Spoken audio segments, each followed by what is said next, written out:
Hello students, आज हम लोग कक्षा 7वीं की सुरभि यानी कि संस्कृत पाठ्य पुस्तक से चतुर्थ पाठ अर्थात पाठ 4 पढ़ने जा रहे हैं। इस पाठ का नाम है रायपुर नगरम। बच्चों, शीर्षक देख के तो आप सब लोग समझ ही गए होंगे कि इस पाठ में हम अपने रायपुर शहर के बारे में पढ़ेंगे। बच्चों, आप सबको यह बात पता होनी चाहिए कि जो हमारा रायपुर शहर है वो छत्तीसगढ़ प्रदेश की राजधानी है। छत्तीसगढ़ प्रदेश की राजधानी हमारा रायपुर शहर है। आज हम इसी रायपुर शहर के बारे में यानी कि रायपुर नगर के बारे में पढ़ेंगे और इसके बारे में और भी कुछ जानेंगे। तो चलिए बच्चों, इस पाठ की शुरुआत करते हैं। इदम अस्माकम रायपुर नगरम। इदम अर्थात यह, अस्माकम अर्थात हमारा, रायपुर नगरम यानी कि रायपुर नगर, रायपुर शहर, यह हमारा रायपुर नगर है। बच्चों, एक ज़रूरी बात मैं आपसे बताना चाहूँगा कि जब भी आप लोग संस्कृत पढ़ते हैं तो आप ये मत सोचा करिए कि यह बहुत कठिन विषय है। संस्कृत बहुत कठिन विषय नहीं है, ये बहुत आसान विषय है। संस्कृत एक भाषा है जिसको आपको सीखना है, तो ये भाषा आपको आनी चाहिए। तो इसके लिए आपको क्या करना होगा बच्चों? तो इसके लिए आपको ये करना होगा कि मैं आपको संस्कृत पढ़ाता हूँ तो मैं आपको हर एक कठिन शब्दों का अर्थ बताता हूँ। तो आपको उन कठिन शब्दों के अर्थों को याद रखना है, क्योंकि कोई भी भाषा हम पढ़ रहे हैं तो जो भाषा में जो शब्द हैं उनके बारे में हमको ज्ञान होना चाहिए, उनके अर्थ पता रहने चाहिए हमको।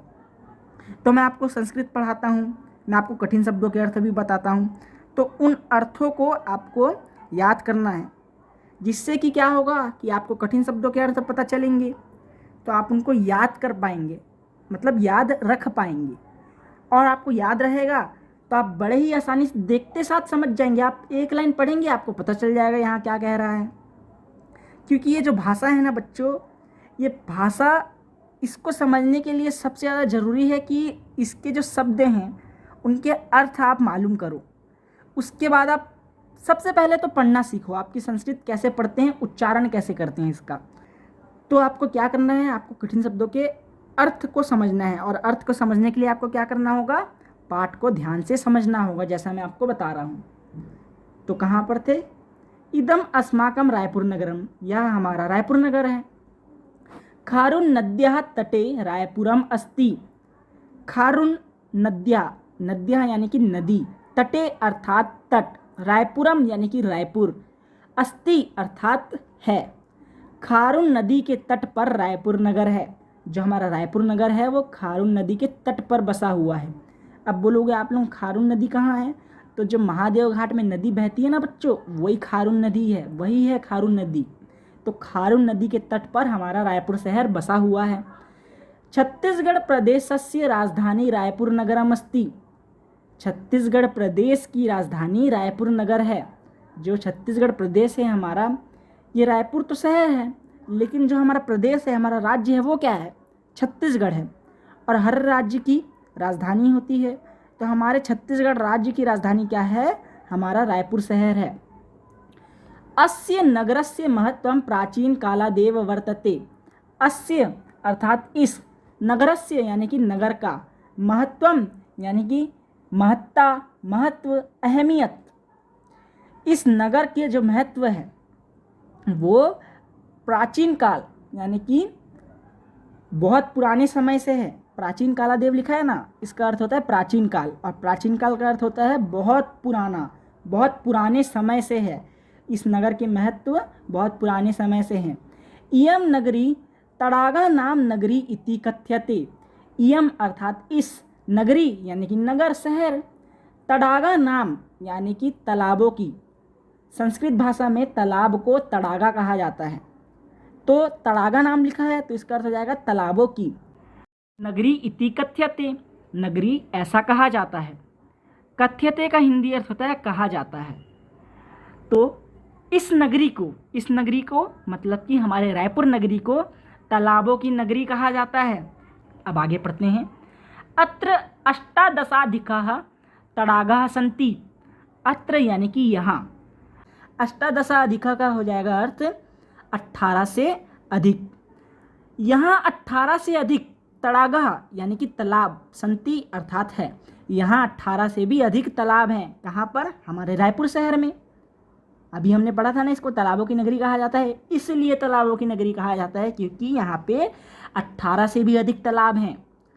अत्र अति प्राचीनः खोखो तडागः, बूढ़ा तडागः, विवेकानंद सरोवरः, महाराज बंदः, कंकाली तडागः इत्यादयः ऐतिहासिकं महत्वं घोषयन्ति।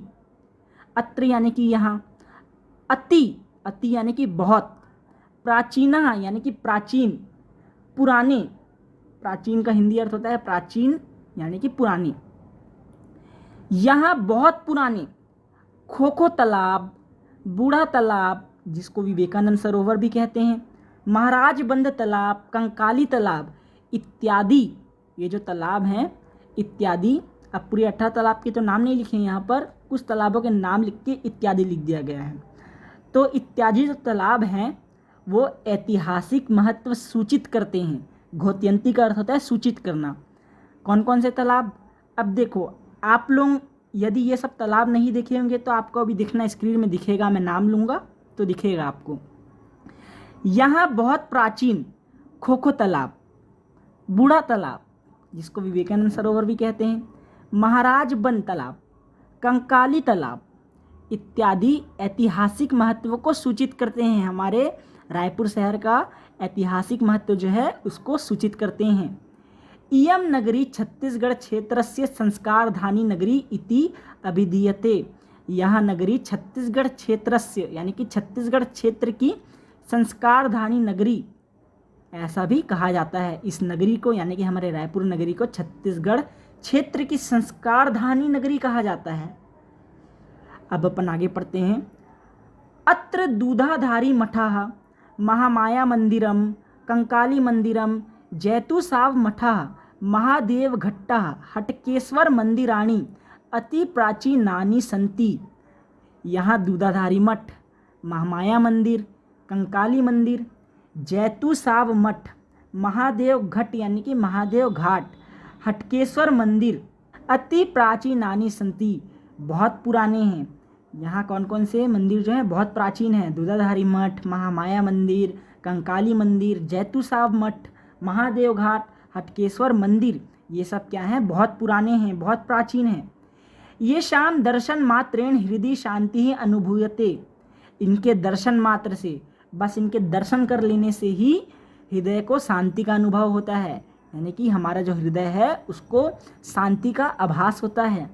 दूधाधारी मठस्य निर्माणम 1620 संवत्सरे संजातम। दूधाधारी मठ का निर्माण 1620 वर्ष में हुआ था। अब आप लोग जो अंक देख रहे होंगे वो हिंदी अंक हैं बच्चों, उसके लिए आपको हिंदी अंकों का ज्ञान होना चाहिए। ये लिखा है 1620, क्या लिखा है? 1620। संवत्सरे का अर्थ होता है वर्ष में, संजातम का अर्थ होता है हुआ था। दूधाधारी मठ का जो निर्माण है, दूधाधारी मठ आप लोग घूमे होंगे, नहीं भी घूमे होंगे तो देखो स्क्रीन पे ये है दूधाधारी मठ। इस मठ का निर्माण यानी कि दूधाधारी मठ का निर्माण 1620 वर्ष में हुआ था। सोचो कितना प्राचीन है ये मठ, कितना प्राचीन है, बहुत पुराना है। अब हम आगे बढ़ते हैं। अत्र राजनांदगांव नामनः राज्यस्य महंत घासीदास नरेसेन 1875। अब देखो यहाँ पे फिर हिंदी अंक आ गए हैं, ये लिखा है 1875। ख्रिस्ततमे निर्मितम प्राचीनतम अष्टकोणी भवनम अस्ति। अत्र यानी कि यहाँ राजनांदगांव नामना राज्यस्य, राजनांदगांव नामक राज्य, राजनांदगांव एक शहर है, महंत घासीदास नरेसेन, महंत घासीदास नरेश ने, नरेश यानी कि महाराज, महंत घासीदास महाराज ने 1875 ख्रिस्ततमे वर्ष में, निर्मितम यानी कि निर्मित, निर्माण, प्राचीनतम यानी कि प्राचीन, पुराना, अष्टकोणी भवनम यानी कि 8 कोणों वाला भवन, जिसके 8 कोण हों, 8 कोण मतलब कि 8 कोने हों, अस्ति अर्थात हैं। यहाँ राजनांदगांव नामक राज्य के, यहाँ मतलब कि रायपुर नगर में राजनांदगांव नामक राज्य के महंत घासीदास, जिनको आप अभी स्क्रीन पे देख रहे हैं वो महंत घासीदास है। महंत घासीदास नरेश ने यानी कि महाराज ने 1875 वर्ष में बहुत पुराना 8 कोण वाले भवन का निर्माण कराया है। किसने कराया है? महंत घासीदास ने। अपि च टाउन हॉल इति नाम्नः शताधिक वर्षं प्राचीन भवनमस्ति। शताधिक वर्षम यानी कि 100 वर्ष से भी अधिक पुराना, प्राचीन भवनम यानी कि पुराना भवन। तो यहाँ पर आपको कहा जा रहा है कि इस लाइन का अनुवाद होगा कि 100 वर्ष से भी अधिक पुराना भवन टाउन हॉल के नाम से है। तथैव राजकुमार महाविद्यालयः राष्ट्रीय प्रौद्योगिकी संस्थान रायपुरे च दर्शनीयो। और राजकुमार कॉलेज, राष्ट्रीय प्रौद्योगिकी संस्थान रायपुर देखने योग्य हैं। यहाँ पर राजकुमार कॉलेज, राजकुमार महाविद्यालय, महाविद्यालय को कॉलेज बोलते हैं। जो आपको स्क्रीन पे दिख रहा है वो राजकुमार कॉलेज है। राजकुमार कॉलेज और ये राष्ट्रीय प्रौद्योगिकी संस्थान रायपुर, ये रायपुर का राष्ट्रीय प्रौद्योगिकी संस्थान है जो आप अभी स्क्रीन पे देख रहे हैं, ये देखने योग्य हैं। अब आगे लिखा है अत्र रविशंकरः विश्वविद्यालयः इंदिरा गांधी कृषि विश्वविद्यालयश्च स्तः। अत्र यानी कि यहाँ रविशंकर विश्वविद्यालय, रविशंकर कॉलेज, इसका नाम आपने सुना होगा जो आपको अभी स्क्रीन पे दिख रहा है, और इंदिरा गांधी कृषि विश्वविद्यालय हैं। यहाँ जो हमारा रायपुर शहर है यहाँ पर रविशंकर विश्वविद्यालय और ये इंदिरा गांधी कृषि विश्वविद्यालय, ये कृषि के लिए बना है यह विश्वविद्यालय। ये हैं कुशाभाऊ ठाकरे पत्रकारिता विश्वविद्यालयः अपि नूतनम स्थापितम। नूतनम का अर्थ होता है बच्चों नया, और स्थापितम यानी कि स्थापित है। और एक नया कुशाभाऊ ठाकरे पत्रकारिता विश्वविद्यालय भी स्थापित है। ये जो कुशाभाऊ ठाकरे विश्वविद्यालय है जो आपको अभी स्क्रीन पे दिख रहा है, ये पत्रकारिता के लिए बना है, तो ये नया विश्वविद्यालय है, इसलिए यहाँ पर लिखा है कि न्यूनतम विश्वविद्यालय। उसके बाद है अत्र एकः संस्कृत महाविद्यालयः अस्ति। यहाँ एक संस्कृत महाविद्यालय भी है। यत्र साहित्य व्याकरण दर्शन वेद ज्योतिष कर्म कांडश्च विषयाः सन्ति। जहाँ साहित्य व्याकरण दर्शन वेद ज्योतिष कर्म कांड ये विषय हैं। यहाँ का जो संस्कृत विश्वविद्यालय है यहाँ कौन कौन से विषय हैं वो बताया जा रहा है। यहाँ पर साहित्य व्याकरण दर्शन वेद ज्योतिष कर्म कांड आदि विषय हैं। अत्र छत्तीसगढ़ राज्य शैक्षिक अनुसंधान एवं प्रशिक्षण परिषद शिक्षा महाविद्यालयः जिला शिक्षा एवं प्रशिक्षण संस्थान चापि विद्यन्ते। अर्थात यहाँ छत्तीसगढ़ राज्य शैक्षिक अनुसंधान एवं प्रशिक्षण परिषद शिक्षा महाविद्यालय जिला शिक्षा एवं प्रशिक्षण संस्थान भी विद्यमान हैं। यहाँ मतलब कि हमारे जो रायपुर शहर है यहाँ पर छत्तीसगढ़ राज्य का शैक्षिक अनुसंधान प्रशिक्षण परिषद शिक्षा महाविद्यालय जिला शिक्षा एवं प्रशिक्षण संस्थान भी विद्यमान है यानी कि स्थित है। घंटिका चतुष्पथम अस्य नगरस्य प्रसिद्ध स्थलमस्ति। घंटिका इसको हिंदी में बोलते हैं घड़ी, और घड़ी को संस्कृत में क्या कहते हैं? घंटिका। चतुष्पथम इसका हिंदी अर्थ होता है चौक, और चौक को चौक चौराहा, चौक को संस्कृत में बोलते हैं चतुष्पथम। तो घंटिका चतुष्पथम को हिंदी में क्या बोलेंगे? घड़ी चौक। घड़ी चौक जो है इस नगर का प्रसिद्ध स्थल यानी कि प्रसिद्ध स्थान है। घड़ी चौक आपको भी स्क्रीन पे दिख रहा है, ये इस नगर का मतलब कि रायपुर नगर का प्रसिद्ध स्थान है। नगरस्य विवेकानंद आश्रमे विवेकानंद जयंती समारोहे विशिष्ट प्रवचनम प्रतिवर्षम आयोज्यते। नगरस्य यानी कि नगर में, विवेकानंद आश्रमे अर्थात विवेकानंद आश्रम, विवेकानंद जयंती समारोहे विवेकानंद जयंती के समारोह में, विशिष्ट यानी कि विशेष, प्रवचनम अर्थात प्रवचन, प्रतिवर्षम अर्थात प्रतिवर्ष, आयोज्यते अर्थात आयोजित होते हैं, संचालित होते हैं। तो नगर में यानी कि हमारे रायपुर शहर में, हमारे रायपुर शहर के विवेकानंद आश्रम में विवेकानंद जयंती के समारोह पर विशिष्ट प्रकार के प्रवचन प्रतिवर्ष यानी कि हर वर्ष आयोजित होते हैं, संचालित होते हैं। आभूषणानां धन्यानां वस्त्राणां च रायपुरे असंख्य आपणाः सन्ति। आपणाः यानी कि दुकानें, तो आभूषणों की यानी कि गहनों की, धान्यानाम यानी कि अनाजों की, वस्त्राणाम यानी कि वस्त्रों की, कपड़ों की, रायपुरे असंख्याः आपणाः सन्ति। रायपुर में असीमित दुकानें हैं। आभूषणों की, अनाजों की और वस्त्रों की रायपुर में असीमित यानी कि बहुत सारी दुकानें हैं।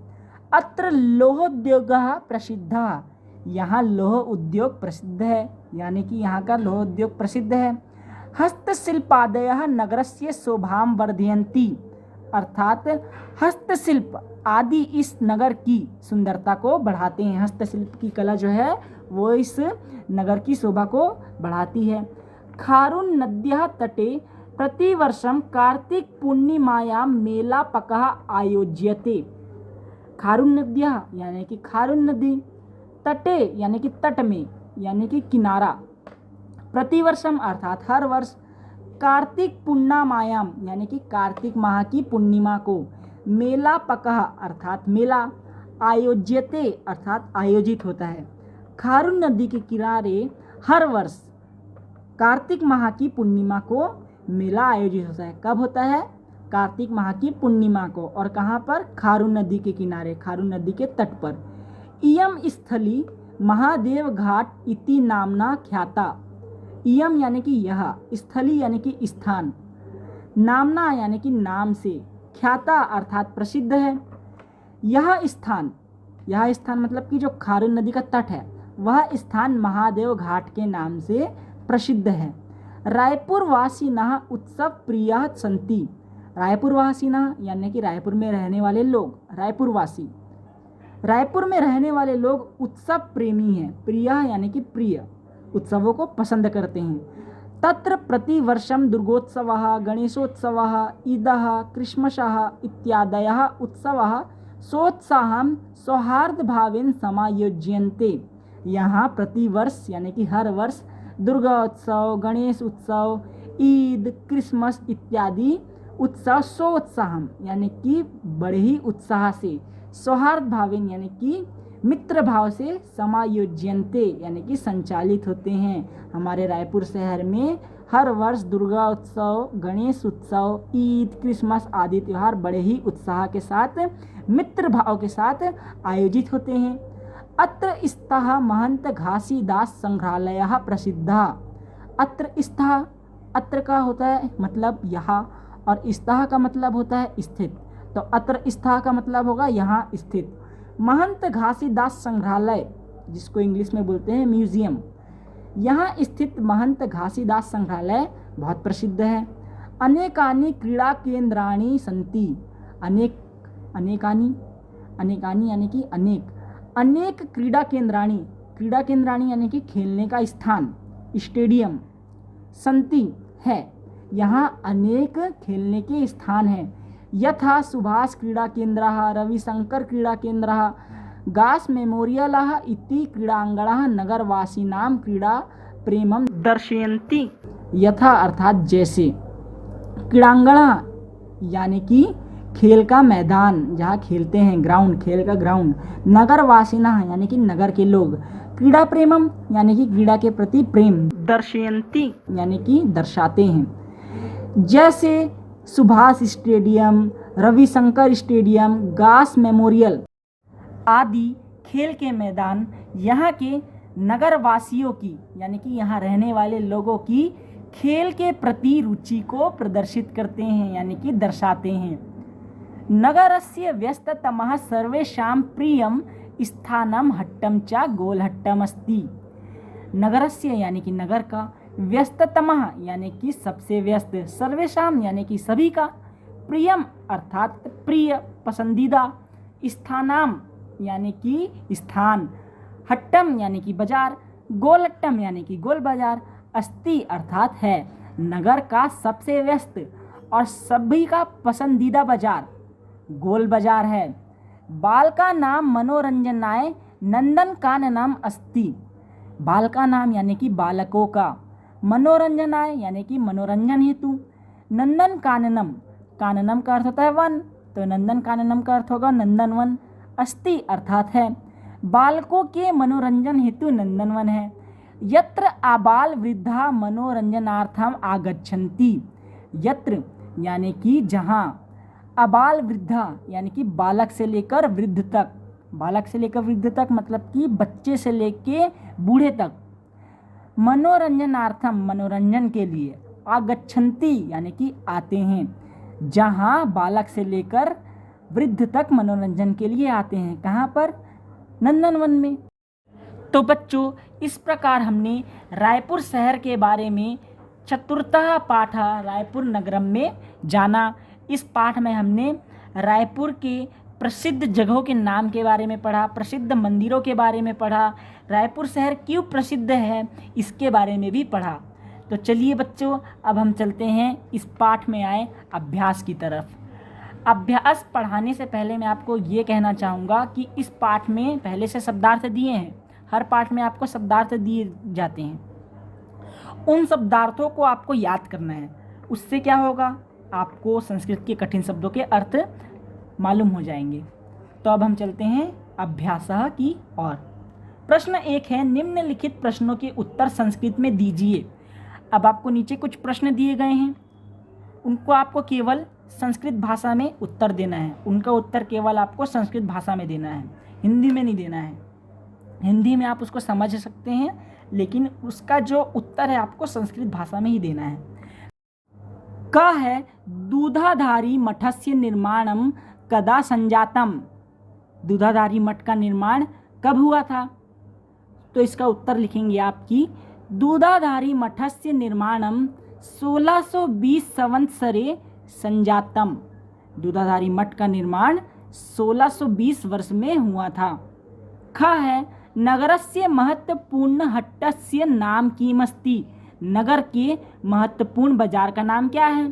तो इसका उत्तर क्या लिखेंगे हम, नगरस्य महत्वपूर्ण हट्टस्य नाम गोलहट्टमस्ति, यानी कि नगर के महत्वपूर्ण बाजार का नाम गोल बाजार है। ग है, नगरे कति विश्वविद्यालयाः सन्ति, नगर में कितने विश्वविद्यालय हैं। तो हमने 3 विश्वविद्यालयों के बारे में पढ़ा, तो इसका उत्तर लिखेंगे नगरे त्रयः विश्वविद्यालयाः सन्ति। और कौन कौन से विश्वविद्यालय हैं यहाँ पर, तो यहाँ पर है रविशंकर विश्वविद्यालय, इंदिरा गांधी कृषि विश्वविद्यालय और कुशाभाऊ ठाकरे पत्रकारिता विश्वविद्यालय। यहाँ पे केवल हमको विश्वविद्यालय के बारे में लिखना है, महाविद्यालय के बारे में नहीं लिखना है। तो कौन कौन से 3 विश्वविद्यालय बताए मैंने आपको, रविशंकर विश्वविद्यालय, इंदिरा गांधी कृषि विश्वविद्यालय और कुशाभाऊ ठाकरे पत्रकारिता विश्वविद्यालय। घ है, रायपुर नगरम कस्याः नद्याः तीरे स्थितम, रायपुर नगर किस नदी के तट पर स्थित है। तो इसका उत्तर होगा कि रायपुर नगरम खारून नद्याः तीरे स्थितम, रायपुर नगर खारून नदी के तट पर स्थित है। अब प्रश्न 2 है, सही जोड़ी बनाइए। तो चलिए इसे भी फटाफट से कर लेते हैं। दूधाधारी मंदिरम, तो दूधाधारी मंदिरम 1620 वर्ष में बना था, तो इसको जोड़ेंगे आप 1620 संवत्सरे से। ख है, खारून नदी, खारून नदी का आप जोड़ेंगे रायपुरम से। ग है, शताधिक वर्षम, शताधिक वर्षम यानी कि 100 से भी अधिक वर्ष, तो ये तो टाउन हॉल के बारे में बताया गया था 100 से अधिक वर्ष के बारे में, तो इसका आप जोड़ेंगे टाउन हॉल से। नंदन काननम, इसको आप जोड़ेंगे मनोरंजनाय, क्योंकि यह एक मनोरंजन स्थल है, मनोरंजन का स्थल है। तो नंदनवन यानी कि नंदन काननम को आप मनोरंजनाय से जोड़ेंगे। प्रश्न 3 है, उत्सव शब्द के रूप प्रथमा, तृतीया और सप्तमी विभक्ति में लिखिए। ये जो शब्द है उत्सव, उसके हमको रूप लिखना है, और कौन कौन सी विभक्ति में लिखना है, केवल प्रथमा, तृतीया और सप्तमी, केवल इन 3 ही विभक्तियों में लिखना है, और हमको विभक्ति इसमें जोड़ना नहीं है। तो देख लेते हैं, प्रथमा विभक्ति में देखते हैं, एक वचन, द्विवचन, बहुवचन। आप देखते जाइए, स्क्रीन पर दिखाएगा आपको, मैं आपको विभक्ति बस बोलूँगा और एक वचन, द्विवचन, बहुवचन बोलते जाऊँगा। प्रथमा विभक्ति उत्सवः उत्सवौ उत्सवः। तृतीया विभक्ति उत्सवेन उत्सवाभ्याम उत्सवेः। सप्तमी विभक्ति उत्सवे उत्सव्यः उत्सवेषु। देखो बच्चों, जिस व्यक्ति के बारे में पूछा है उसी व्यक्ति के बारे में हमको बताना है, उसी व्यक्ति में जो शब्द उसका रूप चलता है उसी को हमको लिखना है, और भी किसी व्यक्ति का रूप यहाँ नहीं लिखना है, नहीं तो वो पूर्ण रूप से गलत हो जाएगा। बच्चों, इस प्रकार आपका यह पाठ समाप्त होता है। अब हम मिलेंगे अगले वीडियो में अगले पाठ के साथ। तब तक आप लोग इस पाठ को अच्छे से पढ़िए।